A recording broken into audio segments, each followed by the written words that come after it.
You're watching The World Today with Rose OCHEME-OJABO on TECNTV.com. Welcome. U.S. News. COVID-19 corruption conspiracy between U.S. Dr. Anthony Fauci and CCP Wuhan Institute.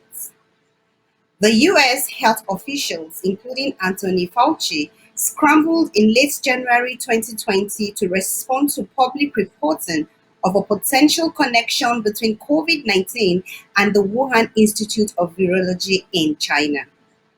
The institute, into their response, comes from the insight into their response, comes from examining over 3,000 pages of emails belonging to Fauci, the director of the National Institute of Allergy and Infectious Diseases, NIAID, which were released under the Freedom of Information Act and provide a detailed timeline of events.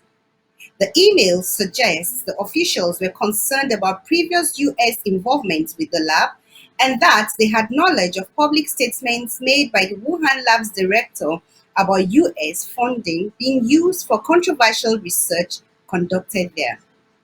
Following the officials' conversations, public discussion of the source being a potential lab leak was actively suppressed by social media platforms, health officials, and the World Health Organization, WHO.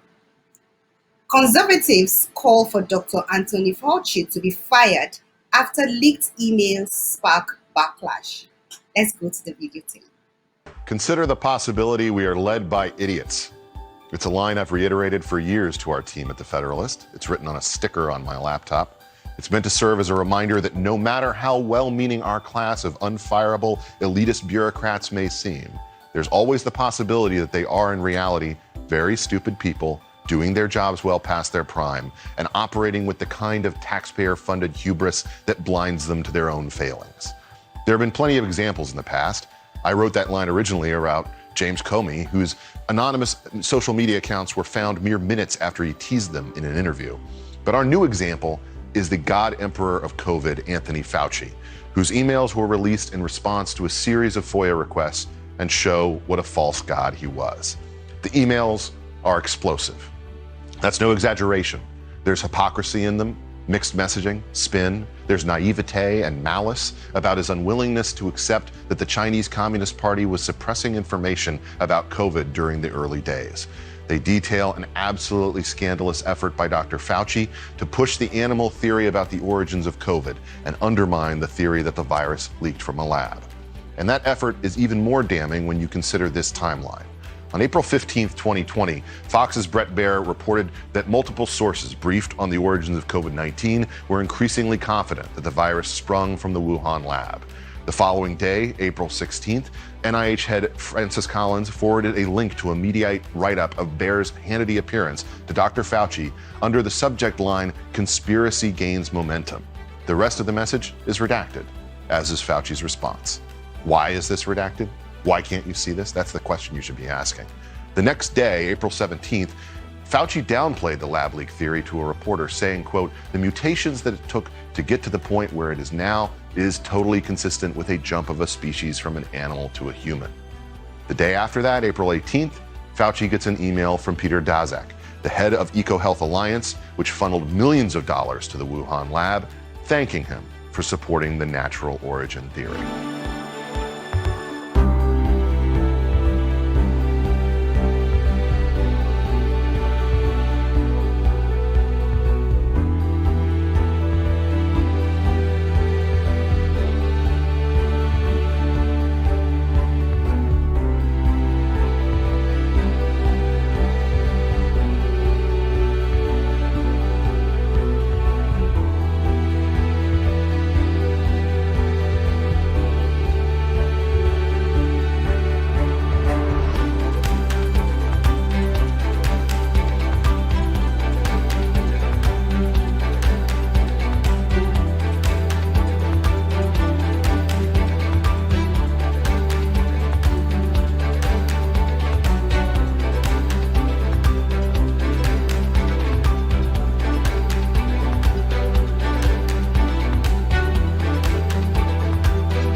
How many deaths? How much money? Shutting down the world economy. In other words, Fauci lied and countless needless deaths occurred. People didn't have to die. International news. Colombia reopens border with Venezuela after 14 months. Colombia on June 2 began what its government called a gradual reopening of its border with Venezuela after a 14-month closure intended to curb the spread of COVID-19. Colombia, whose porous border with Venezuela extends roughly 1,380 miles, that is 2,220 kilometers, has been the chief destination for Venezuelans fleeing their country's social and economic crisis. The two countries don't maintain diplomatic relations. The gradual opening of river and land crossings was authorized starting at midnight on June 2, adding to a resolution published by the Indian nation's Interior Ministry. Biosecurity measures in light of the pandemic established by Colombia's health ministry must be followed during crossings, the ministry said. Colombia closed its borders in March 2020. It says its migration agency will schedule times for crossings and establish restrictions based on the last number of people's identity documents. Colombia reopened its borders with Brazil, Ecuador, Peru, and Panama on May 19. About 1.7 million Venezuelans reside in Colombia. The number could rise in the coming months following a decision by Colombian President Ivan Duque's government to grant Venezuelan migrants temporary protective status for a period of 10 years. Colombia accuses Venezuelan President Nicolas Maduro's government of harboring former FARC rebels who reject a 2016 peace deal, as well as guerrillas of the National Liberation Army. Venezuela accuses Duque of plotting to overthrow Maduro with support from the United States. Thousands to flee to Colombia after clashes on Venezuelan border. Let's go to the video tape. And more than 3,000 people are taking shelter in various locations on the Colombian border with Venezuela. The Colombian authorities say that the group fled from recent confrontations between Bolivarian National Guard and an armed group. The displacement started when dozens crossed the Arauca River that separates both countries. They took shelter at a municipality in northern Colombia. Just in the days, the displaced people rose from thousands, with majority being Venezuelans. Estamos en el cuarto día de recepción de desplazados por la violencia del vecino país. Hoy cuantificamos a las 10 de la mañana 3.961 personas que se encuentran en 15 puestos, en 15 lugares donde están en este momento recibiendo atención. Now, among those were also Colombian migrants. People on the Colombian side of the border heard machine gun fires and explosions. The Venezuelan Defense Ministry claims that its army fought an armed group. However, it did not disclose any of the details of this group. The president of Venezuela's National Assembly, Jorge Rodriguez, has also accused the U.S. and Colombia of having links to groups that are attacking a border region of the OPEC nation. The accusation comes after the Colombian government reported thousands of Venezuelans fleeing their homes. Venezuela has said that its military is fighting Colombian armed groups in rural areas and has its population support. Meanwhile, the Venezuelan Attorney General Tariq William Saab has opened a fresh investigation on former Venezuelan lawmaker, opposition leader Juan Guaido. He has accused Guaido of seizing $7 billion from Venezuela.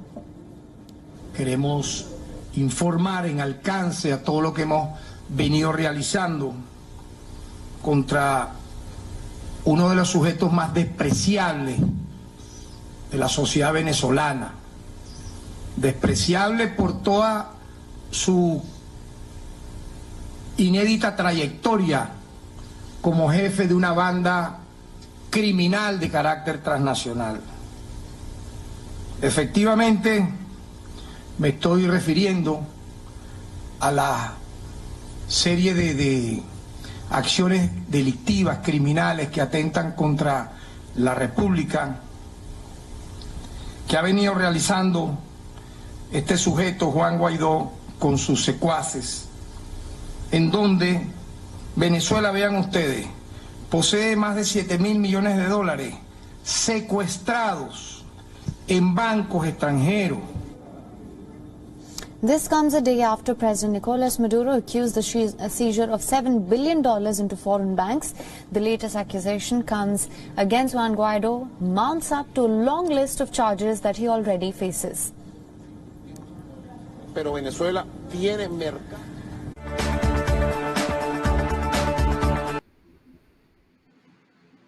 You're watching The World Today with Rose Ojabo. We will return with more of the best in urban conservative news right after this special message for you. Welcome to Global Student Network.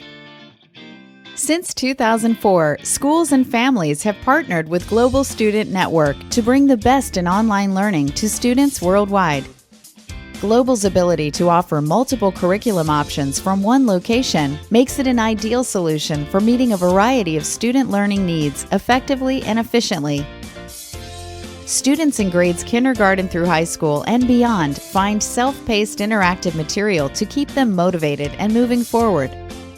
The individualized learning platform enables students to excel or receive extra support according to their specific needs. Whether you are looking to supplement student learning or offer a complete comprehensive education, Global Student Network offers a wide selection of online learning options. Check us out today at globalstudentnetwork.com.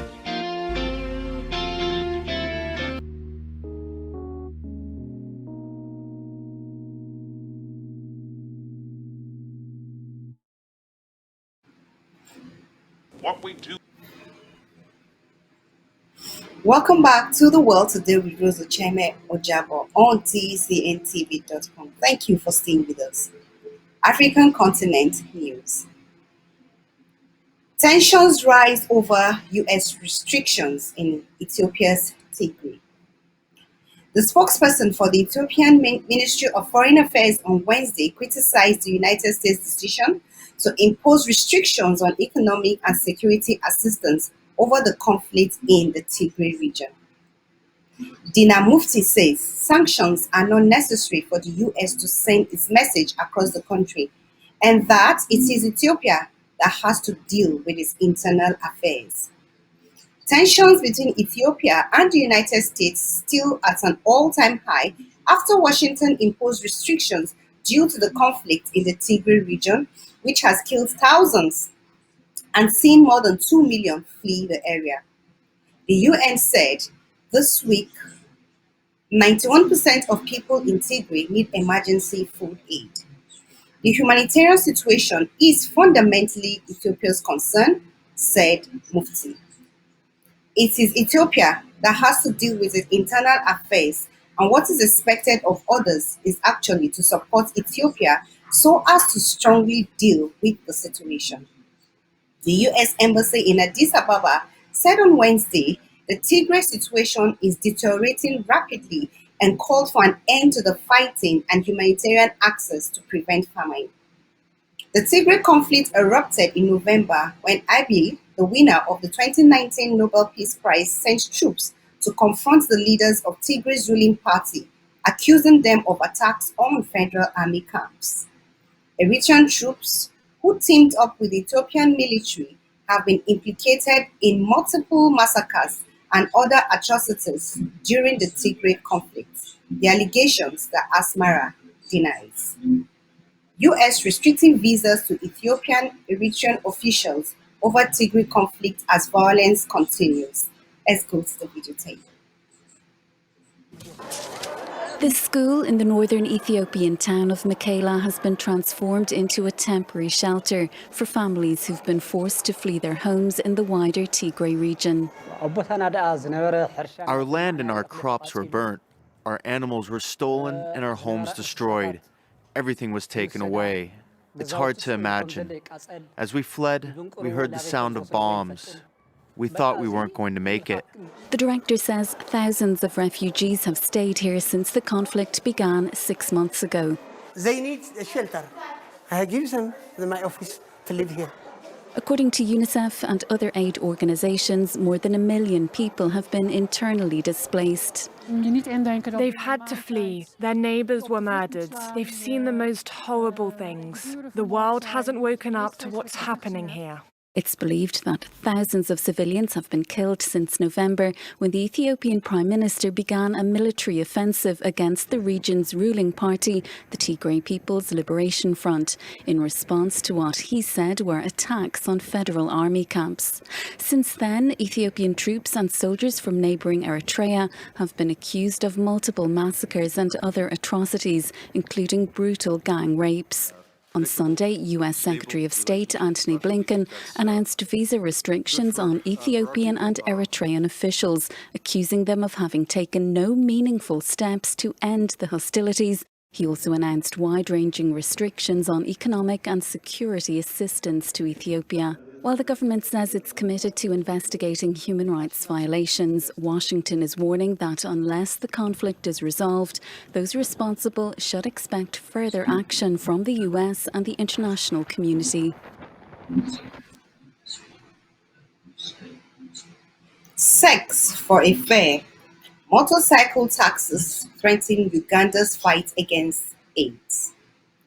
Uganda's motorcycle taxis riders threaten to derail the country's fight against HIV because of risky sexual behaviors, including sex with clients in lieu of payment, according to a new study.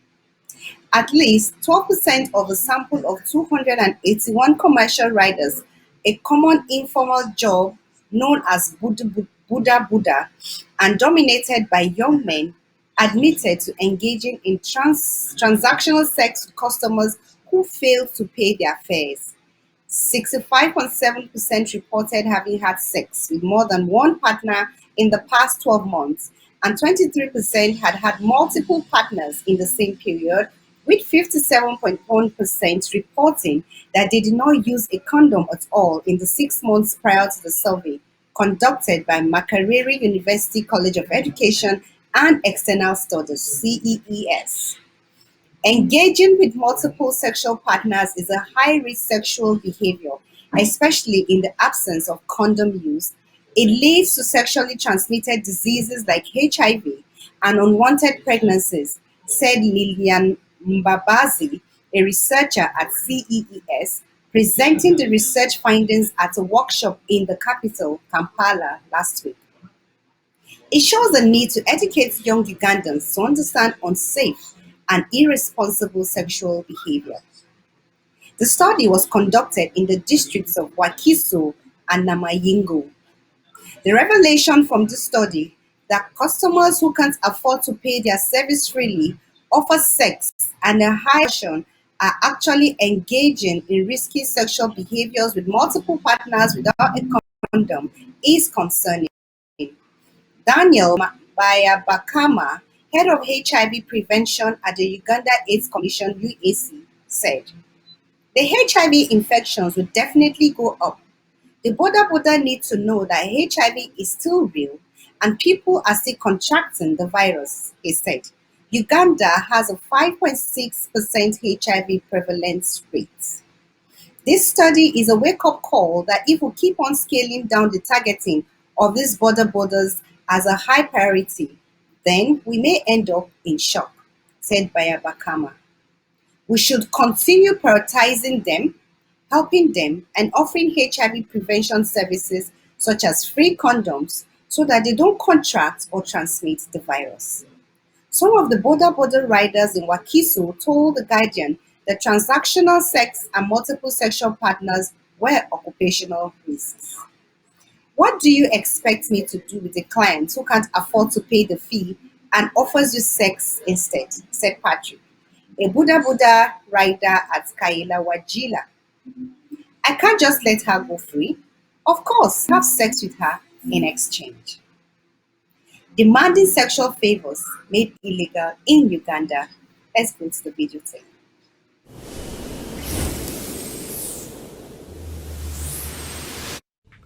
Demanding sexual favors made illegal in Uganda. Hello, Disflowers. Here is the latest African news update. Uganda's parliament has just passed a sweeping law on sexual offences. annulling some of the provisions in the decades-old criminal law or generally in Africa. And for the first time ever, legislation on street harassment, public sexual assault, as well as harassment in professional settings has been introduced. Catcalling, indecent public exposure, or demanding sexual favors in return for a job or academic progress has been made illegal. The new law also criminalizes child sex tourism and child sex work. This new law states that anyone who is convicted of a sexual offense will have their name entered in that record within 10 days of the court ruling, and will be obliged to disclose his history if applying for a job or any position that puts children in their care. The law also stipulates at least 7 years in prison for anyone who shares digital explicit content on the internet and social media platforms. Activists say this could have an impact on targets of revenge pornography in cases where such material is shared from the victim's own account by their abuser. This law falls short on defining sexual consent, and that has brought about worries. MPs debated the law until late on Monday, but failed to agree on what constitutes the withdrawal of consent, and the version that was passed out did not have much information about this.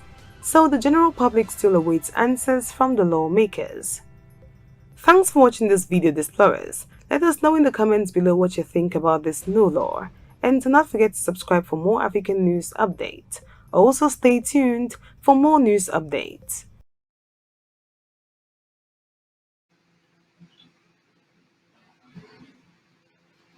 I encourage you this Thursday to tune into Parenting on Boys with Rose Ojabo on Facebook Live. Is Nigeria going to civil war? More when we get back. You're watching The World Today with Rose Ojabo. We will return with more of the best in urban conservative news right after this special message for you.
Welcome back to The World with Rose Ojabo on TECNTV.com. Nigerian news. Will Nigeria go to war a second time? Let's listen. Buhari cannot escape International Criminal Court over genocidal tweets. IPOB. President Muhammadu Buhari tweeted, "Many of those misbehaving today are too young to be aware of the destruction and loss of lives that occurred during the Nigerian Civil War. Those of us in the fields for 30 months who went through the war We treat them in the language they understand. The indigenous people of Biafra has stated that the civil war from 1967 to 1970 that led to the death of 3 to 5 million Igbo people cannot happen again. The group stated this while reacting to the statement of President Muhammadu Buhari about genocidal threats against the people of the Southeast region. The leader of the group, Nnamdi Kanu, in a statement entitled Twitter should completely delete Buhari for indicting tweets, IPOB, released through the group's spokesman, Ima Powerful, said the president will face the International Criminal Court ICC sooner or later. The indigenous people of Biafra, IPOB, has noted the action of Twitter in deleting the inciting and acrimonious statements by the man parading as Muhammadu Buhari, threatening another war against Biafrans. We know that the global outrage sparked by the evil, unpresidential, and genocidal tweets made the cabal running the zoo to beg Twitter to delete them. But we want to assure him that the world has already taken note of the genocidal threats. He cannot escape the International Criminal Court, ICC, to account for his actions sooner or later. The action of Twitter also confirms that the evil tweets have been marked as hate speech. Of course, we know that Garba Shehu and Governor Nasir El-Rufai are the ones behind the evil tweets, but they should bury their faces in shame. What should be more genocidal than a hypocritical president threatening war against the peaceful Igbo race and Biafrans, while on the other hand, pampering terrorists wreaking havoc in parts of the country? But our response to Buhari and those running the zoo in his name is that victory is not dependent on the multitude of horses. It comes from God. The 1967 genocide can never be repeated in Biafra land. Twitter removes Nigerian President Muhammadu Buhari's tweets. Let's go to the video tape. Social media platform Twitter suspended Nigerian president's account temporarily and also deleted his tweet. Twitter claims that the leader violated its abusive behavior policy. In the tweet, which is now deleted, President Muhammadu Buhari invoked the civil war and promised a response to the wave of attacks by rebels. The civil war in Nigeria from the year 1967 to 1970 had left more than 1 million people dead. According to Reuters, President Buhari's account was temporarily locked for a period of 12 hours and it has now been restored. Buhari's office slammed the Twitter action by saying that the president had the right to denounce violence. Nigeria's Information Minister Lai Mohammed condemned Twitter's move and said that the president has the right to speak on security matters. The Nigerian minister went a step further. He cited a series of protests against police brutality in Nigeria and compared them to the storming of the U.S. Capitol Hill. And he said that during a similar situation in America, Twitter insisted on the right to protest. Nigerian president's tweet came after an increase in attacks by rebel leaders, especially on government buildings and police stations in recent weeks. Though temporarily, but Muhammadu Buhari was the second sitting president to have his Twitter account blocked. Former U.S. President Donald Trump's Twitter account has been blocked permanently for now.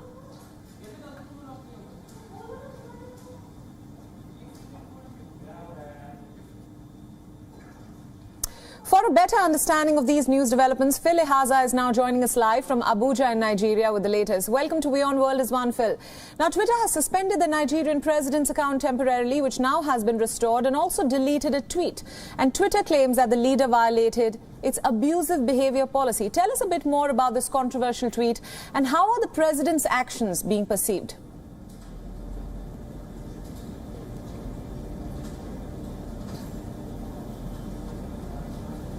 Well, thank you. Indeed, it's been a very trending issue since yesterday and up till now on Twitter and other social media platforms. Lots of Nigerians in the country and outside the country have been condemning the tweet, which of course has since been deleted by Twitter for being offensive, for being against the rules of the social media platform. You know, a lot of Nigerians are saying that the earlier tweet was, targeted at some people, some Nigerians in a particular ethnic region in Nigeria known as the Igbos, because many of them were actually killed during the civil war, and a lot of people saw that tweet as a threat, as a kind of genocidal threat to that ethnic population. And so these are some of the reasons why Twitter came out to delete those particular tweets. But of course the account is up and running. Some of the other messages condemning the insecurity challenges in that part of Nigeria, and of course warning people who are trying to make efforts to disintegrate Nigeria or cause some insurrection by the president. Those tweets are still in place, and of course the president has come out to say, of course even his aides have come out to say that he has a right to speak on the insecurity matters and of course condemn the criminal activities of some unknown groups in Nigeria. Right. Now, Phil, Twitter lately has been facing the heat in several other countries as well for its rather lopsided policies, or double standards, shall we say, when it comes to what it believes is free speech and what is deemed insightful. So how is this Twitter ban being perceived in Nigeria? Do people support the president in this case?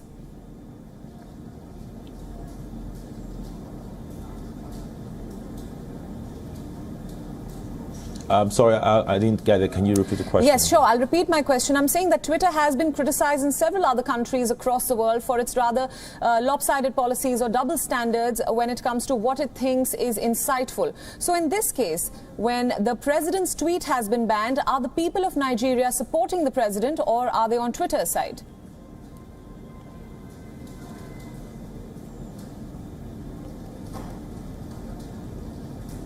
Well, it's a mixed reactions, that have occurred in the past 24 hours since this event actually happened. Quite a number of people on the side of Twitter saying that, leaders should be called to order when they cross the line. Of course, in this case, especially when it has to do with such comments that are offensive. And then, of course, quite a number of people are defending the fact that the president has a right to speak to any of its citizens as the number one citizen in the country, and of course the leader, especially at a time when the country is faced with quite a number of insecurity challenges, from insurgency to kidnapping and banditry, and then the economic issues on one part, the political instability on the other. So it's mixed reactions really, especially from politicians who are siding the president, and then of course but if you look at ordinary Nigerians, if you look at trends on social media, quite a number of people are actually excited about the fact that Twitter stood up, at least at this point, to defend or delete that tweet, and of course like you said, suspend the president's account temporarily.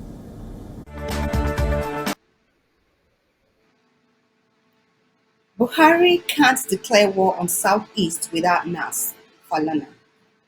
Popular Nigerian lawyer Femi Falana SAN says President Muhammadu Buhari cannot declare war on Southeast or any section of the country without the approval of the National Assembly. Falana said this at the Southwest Zonal Public Hearing on the Constitution Review organized by the House of Representatives on Wednesday in Lagos. The senior advocate of Nigeria also condemned the threats by President Buhari to deal with agitators in the Southeast, asking the Nigerian leader to a state of emergency in the region. Falana appealed to the National Assembly to urgently pass a resolution requesting the president to stop the ongoing war in the Southeast. He, however, urged the agitators and the Nigerian armed forces to stop killing on both sides and allow the governors to address the grievances of the gunmen. He said, under the Constitution, Section 305, the president cannot declare a war on any part of Nigeria without the approval of the National Assembly. A state of emergency must be declared. None has been declared in the Southeast. Therefore, the ongoing killings in the Southeast cannot be justified under the Constitution. We want to appeal to members of the National Assembly to urgently pass a resolution requesting the president to stop the ongoing war in the Southeast of Nigeria. Breaking. It will be Southern soldiers versus Northern soldiers in less than 2 months. Top army officers. Let's go to the video tape.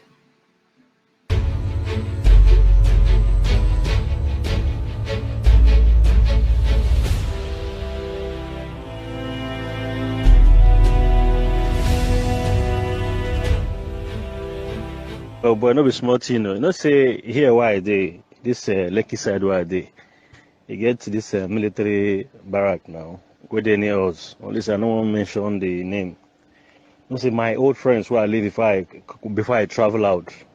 Most of them don't become rank officers. So they just invite me 3-4 days. But when I go there, oh boy, these guys, within they talk. For barrack self, I was man who sit down with Iboman for barrack. So the other corner where me I sit down, they talk say as things be, say before 2 months, say 2 months self too far. Say 2 months too far, it will be army and army going to begin to open transaction among themselves. I get me. The thing goes, it's must be the highest before 2 months. The thing fix result to war. Say army is divided. Say that we just live on gunpowder. Oh boy. Now I leave barrack, come my house. Before I did where the house someone go say, Kai Bugashi no come up person head. Now I run, since that they call it my those who gather they come in my come barrack. I no go. The thing is divided. Anger. Oh boy, if you go to barrack, they can anger with the Nigerian barrack, boy, you know go anger full Nigerian anger. Hey! I'm going to just pray, may God help us. Will join Tompolo to crumble Nigeria's economy, NDVGG. The Niger Delta Volunteers for Good Governance has threatened to join forces with the ex-militant leader, government Ekpeme-Popolo, popularly known as Tompolo, to shut down the economy of Nigeria if the federal government fails to act on the demand of the region. Recall that the ex-militant leader on Sunday issued a 7-day ultimatum to the federal government to inaugurate a substantive board for the NDDC. Tompolo noted that the failure to act on the demand would lead to the nation's economy, particularly in the Niger Delta, being crumbled. The president of the group, Ben Bowie, said having exhausted all means for consultations, the group had no option but to join forces with Tompolo to demand justice. We have come to the conclusion that after the 7-day ultimatum given to the federal government by our well-respected leader, High Chief Government Ekpeme-Popolo, aka Tompolo, elapses, we are going to crumple all economic activities, particularly oil exploration in the entire Niger Delta region. We have vowed to shut down all facilities which will crumble the economy of the nation unless the federal government does the needful by correcting the injustices meted on the people of the Niger Delta. We are demanding that a substantive board for the NDDC be inaugurated immediately, else the government will see our other side. We are not joking. Immediately after the 7-day ultimatum elapses, we are going to strike, he stressed. Niger Delta militants backed Tompolo vowed to cripple all installations after 7 days. Ladies and gentlemen, let's watch the video. A coalition of militant groups from the 9 states of the Niger Delta, led by Supreme Igbesu Freedom Fighters (SEFF), has vowed to cripple all installations in the region if the federal government fails to inaugurate the substantive board of the Niger Delta Development Commission (NDDC) after 7 days. The militants, who backed a similar ultimatum issued by a former Niger Delta warlord, government Ekpe-Mumbolo alias Tompolo, said they would shut down all major flow stations, oil wells and pipelines owned by the Nigerian National Petroleum Corporation (NNPC). They asked President Muhammadu Buhari to call Akpabio and his cronies to order and immediately inaugurate the board to avert the looming huge blow on crude oil production, while supporting the ongoing protest of the Ijaw Youth Council (IYC) worldwide. The militants said after the ultimatum, they would shut down the Escravos Warri to Kaduna NNPC major delivery crude lines, the Escravos Lagos Atlas Cove, and the Trans Escravos Warri Kaduna gas line supplying electricity to Abuja. Hello, hope you enjoyed the news. Please.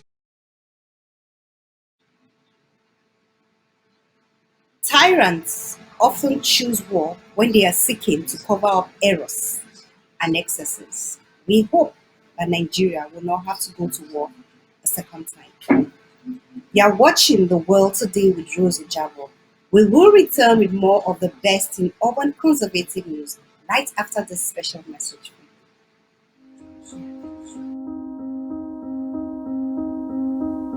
We ship worldwide from France by DHL Express.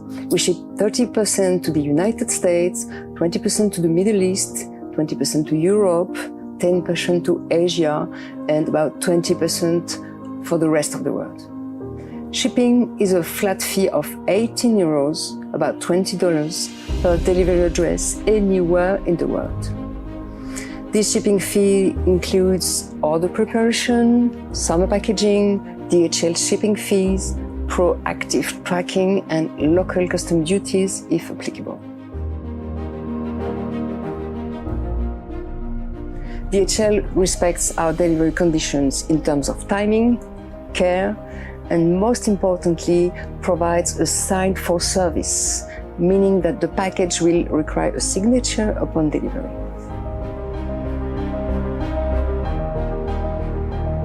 All orders received online before 2 p.m. ship the same day, and most of the time orders are delivered in the morning.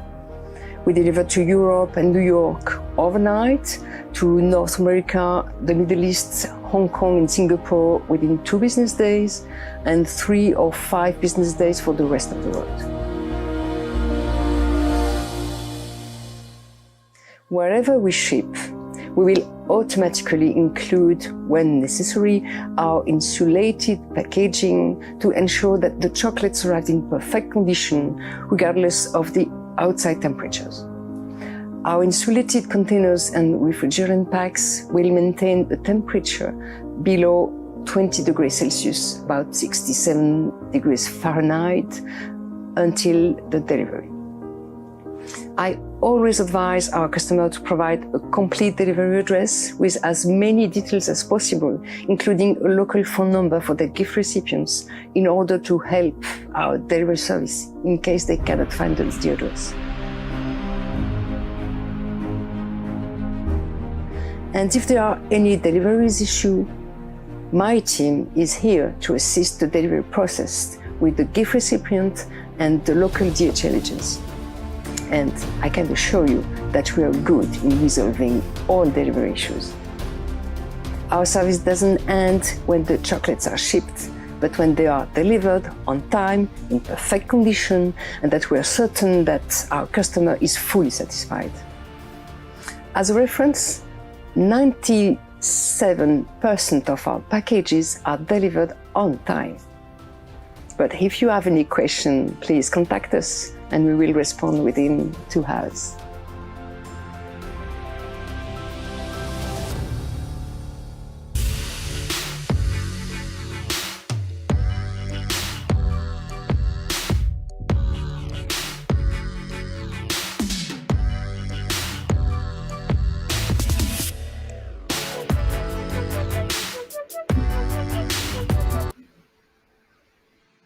Welcome back to The World Today with Rose OJABO on TECNTV.com. Thanks for staying tuned. Christian news. Nigerian leaders heartless, says Kukah. Catholic Bishop of Sokoto Diocese, Matthew Kukah, has described Nigerian leaders as heartless for allegedly watching bandits and terrorists turn the country into a killing field. In his homily during the burial of Father Alphonsus Bello at Our Lady of Apostles Catholic Church, Kaduna, yesterday, he slammed President Muhammadu Buhari administration for failing to address the country's security challenges. Kukah said, "Those who govern us are allowing this killing of citizens because they have no blood in their hearts." Bello was kidnapped alongside Father Joseph Keke and murdered in Katsina by bandits on May 21, 2021. There is nowhere in the world that citizens can be slaughtered without the government showing empathy and concern. The continuous barbaric slaughter of our people in their innocence suggests that our beautiful presidential villa, National Assembly, and government houses are not moving with civilization. How did Nigeria come to this tragic situation? We know who they are, whom they believe in, and where their inspiration comes from. But the government has never declared the kidnappers a terrorist group, he added. According to Kukah, there is no ambiguity about the killers. We hear and live the stories of complicity at the highest level. Christians can only rely on the faithful word of God. 10 times Bishop Kukah exposed Buhari's administration. Let's go to the video tape. Our responsibility is to secure the country. So we have a lot of work to do. Again, just like old times, Bishop Matthew Azan Kukah is in the news for his scorching criticism of President Muhammadu Buhari and his administration. Bishop Kukah is not just a Catholic bishop who organizes masses, delivers sermons and runs the affairs of Catholic churches as Bishop of Sokoto Catholic Diocese in Nigeria. He is the friend of the media, renowned for his issuing statements on the nation state and particularly for speaking truth to power. So, it really surprised few people when Bishop Kukah on the 25th of December 2020 address titled "A Nation in Search of Vindication" slammed the government of President Buhari by saying that this government owes the nation an explanation as to where it is headed as we seem to journey into darkness. Kukah did not beat about the bush but went straight for the guts by adding that President Buhari deliberately sacrificed the dreams of those who voted for him to what seemed like a program to stratify and institutionalize northern hegemony by reducing others in public life to second-class status. These statements sparked lots of reactions, making Kukah top trend on most social media platforms. The President's Special Assistant, Social Media, Loretta Onoche, the Arewa Youth Consultative Forum, AYCF, and Muslim Rights Concern, Morik, all rubbished Bishop Kukah's remarks. Even the Northern Christians Forum of Nigeria, NCFN, distanced itself from him, stating Kukah's claims against Buhari are rehashed from certain political oracles he usually visits. However, the Catholic bishop found support from the Catholic Church in Nigeria, the Southern Middle Belt Leaders Forum, SMBLF, the Christian Association of Nigeria, CAN, and many Nigerians.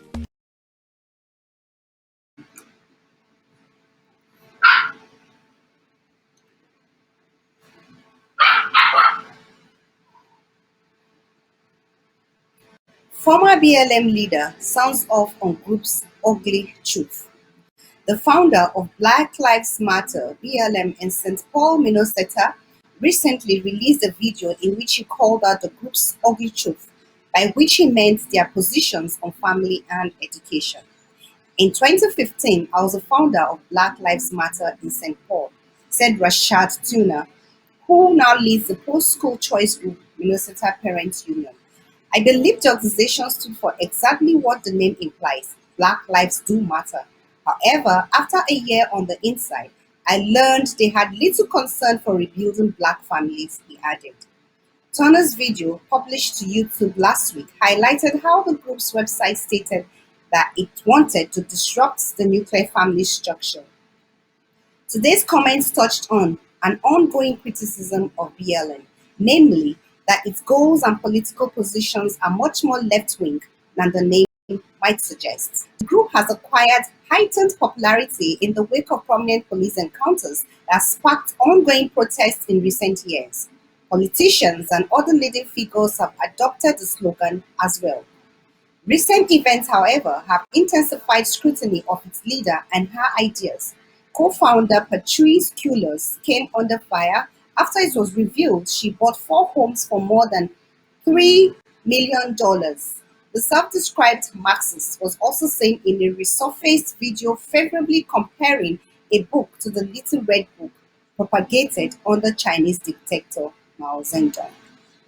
And they cared even less, Turner added, about improving the quality of education for students in Minneapolis.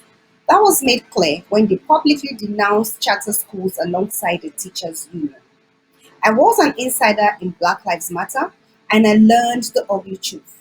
The moratorium on charter schools does not support rebuilding the Black family, but it does create barriers to a better education for Black children.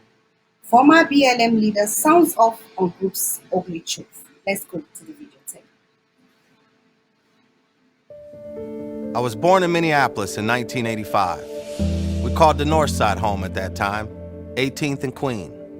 When I was 2 years old, my father was shot and killed. My mother wasn't able to take care of me, so I was raised by my grandparents.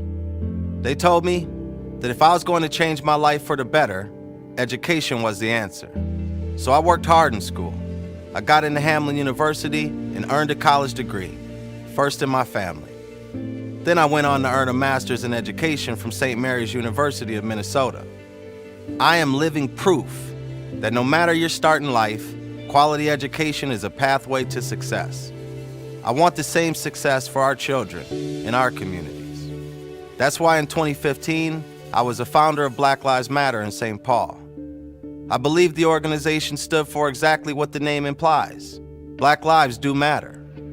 However, after a year on the inside, I learned they had little concern for rebuilding black families, and they cared even less about improving the quality of education for students in Minneapolis. That was made clear when they publicly denounced charter schools alongside the teachers union. I was an insider in Black Lives Matter, and I learned the ugly truth. The moratorium on charter schools does not support rebuilding the black family, but it does create barriers to a better education for black children. I resigned from Black Lives Matter after a year and a half, but I didn't quit working to improve black lives and access to a great education. Today, I serve as the president and executive director of Minnesota Parent Union. We're dedicated to helping parents move their children from failing schools to successful schools. It's hard work, and we're up against forces that don't want us to succeed. But success is possible. Just look at me and the hundreds of children and families we've helped to pursue a great education, break the chains of poverty, and lead a life of success.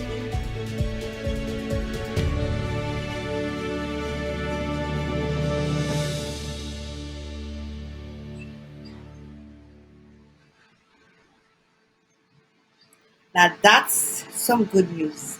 For more good news, here is this. Couple hides $1,000 cash inside baby supplies at Target to help other families after recalling their own struggle. A generous couple has been secretly stuffing money into diaper boxes and under formula canister lids at local Targets in order to help our struggling families. Crystal Doheny is a registered nurse and the founder of Milky Mama, a soon-to-be mother of 3. When she and her husband Patrick had their first child, they realized just how expensive raising a family can be. Now, they are in a better place financially. They can afford to give back to others, so they've stocked about $1,000 in cash into various baby supplies around Los Angeles Target stores, and they're not stopping anytime soon. We recalled how hard it was for us as new parents to afford some of the basics, and we could imagine how difficult it must be during this pandemic, Crystal explained. California couple helps parents by hiding $1,000 in baby products. Let's go to the video. When they had their first child almost 9 years ago, it was difficult for them to even afford the necessities. We remember what it was like being new parents, Crystal told Fox News. We struggled to make ends meet and to get some of the basics as a young couple with a new baby. The couple, who have 2 kids and a third on the way, left cash hidden in various baby products at 3 Target stores in the Los Angeles area. In total, the couple hid $1,000. Crystal told Fox that she and Patrick recently noticed how expensive baby products were, so they decided to do something to help parents, especially during the pandemic. Crystal and Patrick Duhaney, from Los Angeles County, left cash in various baby products to help out parents who may be struggling. Courtesy of Crystal Duhaney, being a parent can be tough. Crystal captioned the video. Before I founded at Milky Mama LLC, we often struggled to make ends meet. So, hubby and I went to various at Target stores in Southern California and hid money in baby items. We hope that the parents that purchase these items have a brighter day when they find our gifts. Crystal told Fox. We figured it would be a fun little surprise if parents could open up some of those essential baby items and find a little surprise that would hopefully brighten up their day or make things a little bit easier. Or, if they weren't in need, then hopefully they pay it forward, Crystal added. However, this won't be the end of the Duhaney's generosity. Crystal said their goal is to try every single month to do something charitable, just to give back in some kind of way. It's important for us to show our kids that giving back is so important, she said. So, we don't know if we'll do the exact same thing, but we'll definitely do something along the same lines of giving back to parents. Aside from directly giving to parents, the couple also hopes they were able to influence others to do acts of kindness, too. Crystal said, "We just hope that someone who saw the video was inspired to do something kind for their neighbor or for a fellow person so that hopefully, we can all have a better day." It's important for us to show our kids that giving back is good. Thank you for watching The World Today with OCHEME-OJABO on DECNTV.com. You can watch me daily on DECNTV.com at 2 p.m. Eastern Time and 7 p.m. West African Time. You can connect with me on Facebook.